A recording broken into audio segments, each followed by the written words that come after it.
औज़ुबिल्लाहि मिनश्शैतानिर्रजीम बिस्मिल्लाहिर्रहमानिर्रहीम अस्सलामु अलैकुम वरहमतुल्लाहि वबरकातुहू। सूरह त्वाहा मेरे सामने और सूरह त्वाहा की आयत नंबर 86, पारा नंबर 16, रुकू नंबर 13 है मेरे सामने। आयत नंबर 85 में सामरी के बछड़े का जिक्र हुआ, मूसा अलैहिस्सलाम का और मूसा अलैहिस्सलाम के मानने वालों का, कि वहाँ जाके मूसा अलैहिस्सलाम अल्लाह से मुलाकात के लिए तो कोई तूर पे चले जाते हैं और पीछे सामरी ने सोने का बछड़ा बना के उसकी इबादत शुरू करवा दी। आगे देखते हैं कि किस तरह लोगों को बहका के उसने इबादत शुरू करवाई।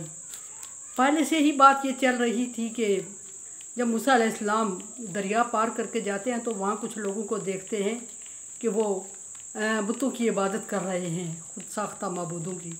तो मूसा अलैहिस्सलाम के मानने वाले चूँकि अभी से फ़िरौन के चुंगल से आज़ाद होके आए थे और उनके ईमान अभी इतने पुख्ता नहीं थे, उन्होंने मूसा अलैहिस्सलाम से कहा कि हमारे लिए भी ऐसा इंतज़ाम हो जाए। मूसा अलैहिस्सलाम ने सरजनश करते हुए कहा कि जाहिल हो और ये लोग जहालत में पड़े हुए और उनकी इबादत भी ज़ाया हो रही है। अभी वो इसी कश्मकश में थे। मूसा अलैहिस्सलाम उनको छोड़ के चले गए थे कोई तूर पर। पीछे देखते हैं कि क्या हुआ। अल्लाह तबारक व तआला ने वहाँ मूसा अलैहिस्सलाम को बताया कि तेरी कौम फितने में पड़ चुकी है और फितने में डालने वाला कोई और नहीं, उन्हीं का अपना बंदा सामरी है। अब देखते हैं कि सामरी ने क्या किया। मूसा अलैहिस्सलाम पर शरीयत नाज़िल हुई, तख्तियाँ लेके भागते हुए, शरीयत तख्तियों की सूरत में थी, और आके अपनी कौम की सरजनश की और उन्होंने कहा कि तुमने अपने ऊपर अल्लाह का ग़ज़ब हलाल कर दिया, लाज़म कर दिया और मेरे वादे को भी ख़िलाफ़ कर दिया। यानी अल्लाह से जो मैंने वादा किया था उसकी खिलाफ वर्जी भी करवा दी है और तुमने जो मेरे साथ वादा किया था उसकी भी खिलाफ वर्जी कर दी है। तो उसके जवाब में मूसा अलैहिस्सलाम की कौम मूसा अलैहिस्सलाम से अर्ज़ कर रही है, कालू मा अखलफ़ना मोइदका भी मलाकिना, ए मूसा, हमने अपने इख्तियार में रह के अपनी मर्ज़ी से खुशी से तेरे साथ वादा खिलाफ़ी नहीं की या तेरे वादे के ख़िलाफ़ नहीं किया। फिर क्या जबरन किसी ने उनको करवाया था? ये भी देखना पड़ेगा। फरमाया कि आगे अर्ज़ करते हैं कि वलाकिन्ना हुम्मिलना औज़ारन मिन ज़ीनतिल कौम, जो हम फ़िरौन की तरफ से ज़ेवरात लेके आए हुए थे हमने उसको फेंक दिया। तो उतार के अपनी तरफ से उन्होंने फ़िरौन की ग़ुलामी के तोक उतार के फेंक दिए और फ़िरौन की ग़ुलामी के तोक उतार के फेंके। तो लिखने वालों ने ये लिखा है कि वो सोने के ज़ेवरात थे।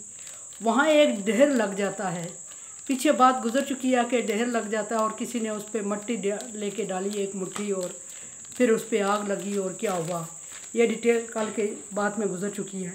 यहाँ आयत में फरमाया जा रहा है कि हमने उस ज़ीनत की चीज़ों को उठा के फेंक दिया, फ़क़ज़फ़ना, हाँ, और उसको मट्टी में डाल दिया। फ़कज़ालिका उल्किया अलका सामरी, इस तरह सामरी ने भी वो ज़ेवर उतार के फेंका। और उसकी सामरी एक नाम पर बंदा था उनका, और बाद रवायात में उसका नाम हारून बताया जाता है। मूसा अलैहिस्सलाम के भाई हारून नहीं बल्कि सामरी का नाम भी हारून था। सो सामरी की देखा देखी सब ने वो उतार के फेंक दिया और उसका ढेर लग गया। और फिर उसमें से अखरज लहुम इजला, और उसमें से बछड़ा निकल आया। कैसे निकला ये पीछे बात गुजर चुकी है कि उसने बछड़ा बनाया और बछड़े की शेप दी और उस पर आग जलाई, वो जो सोने के ज़ेवरात फेंके और उस पर मट्टी डाल के आग लगाई और वो एक गल के एक लोथड़े की सूरत में हो गया। और फिर उसने उस गले हुए सोने को गरम गरम एक शेप देना शुरू की और वो शेप बछड़ा नमा दी। और फिर हारून अलैहिस्सलाम उसके पास से गुज़रते हैं तो कहते हैं कि ये क्या कर रहे हो। उसने कहा कि नुकसान की चीज़ बना रहा हूँ, वो चीज़ जो नुकसान तो दे नफ़ा ना दे।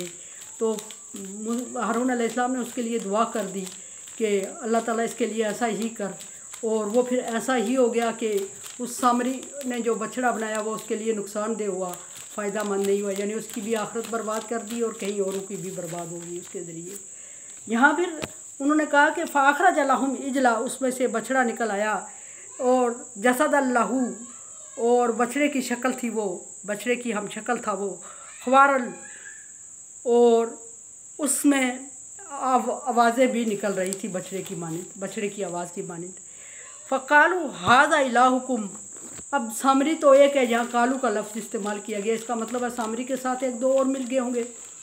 उन्होंने जो मोतबरे लोग होंगे उन लोगों में से, उन्होंने हमें कहा कि ये तुम्हारा माबूद है, व इलाह मूसा, और सिर्फ तुम्हारा माबूद नहीं है बल्कि मूसा अलैहिस्सलाम का भी ये माबूद है। जिसने बछड़ा बनाया उसने और उसके दोस्तों ने बाकी मूसा अलैहिस्सलाम के मानने वालों से कहा कि ये तुम्हारा भी माबूद है और मूसा अलैहिस्सलाम का भी यही माबूद है।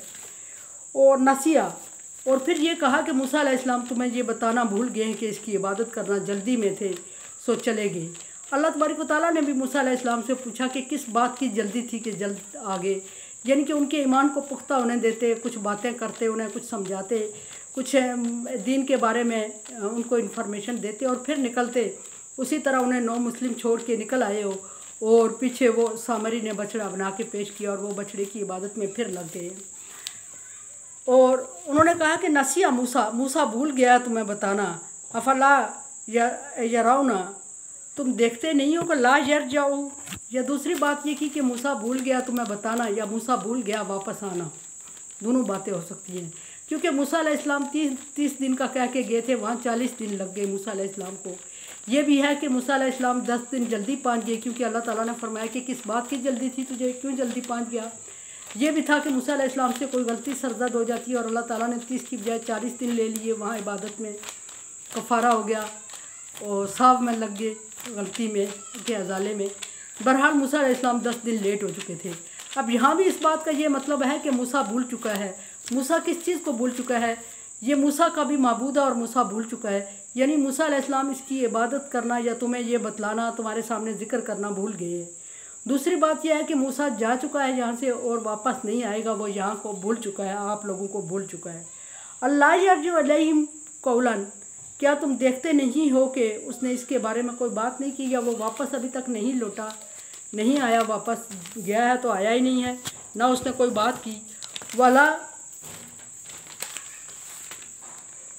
यमलिकु लहुम ज़र्रन वला नफ़न। अब ये देखें कि